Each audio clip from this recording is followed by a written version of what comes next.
नमस्कार, हाम्रो रसोई च्यानलमा सबैजनालाई आज म सेयर गर्दैछु पनिरको सोलर। साह्रै मिठो हुन्छ पनिरको सोलर खान र हेर्नुहोस् यस तरिकाले बनाऊँ पनिरको सोलर। यसको लागि मैले पनिर लिए 200 ग्राम र पनिरलाई एउटा मिक्सर जारमा लगाइदिउँ र यसमा 2-3 चम्मच दही पनि लगाइदिउँ।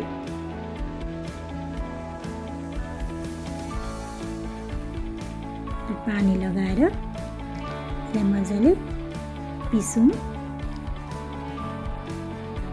यस तरिकाले पनिर र दहीलाई पिसेर यसरी निकालौँ। अब एउटा कराई बसाएर कराई तातिसकेपछि 2-3 चम्मच तेल लगाइदिउँ।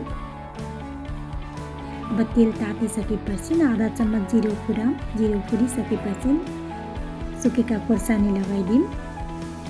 अब यो कुटेको अदुवा र खोर्सानीलाई हरियो खोर्सानी लगाइदिएर यसलाई मजाले चलाऊँ।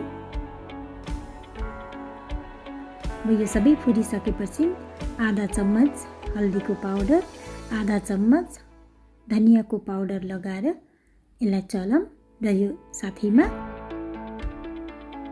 यो पनिरलाई लगाइदिउँ। यस तरिकाले मजाले चलाऊँ, धेरै बेर उम्लिन नदिउँ। अब मजाले सबै मिक्स भइसकेपछि यस ग्यास बन्द गरेर अब लगाइदिउँ स्वादअनुसार नुन र मसिनो गरी काटेको धनियाँलाई लगाइदिउँ र तातो तातो सोलर इन्जोय गरौँ। यस तरिकाले बनाउनुहोस् सोलर पनिरको र हाम्रो रसोई च्यानललाई लाइक, कमेन्ट, सेयर गर्नुहोला र इन्जोय गरौँ अब तातो तातो सोलर।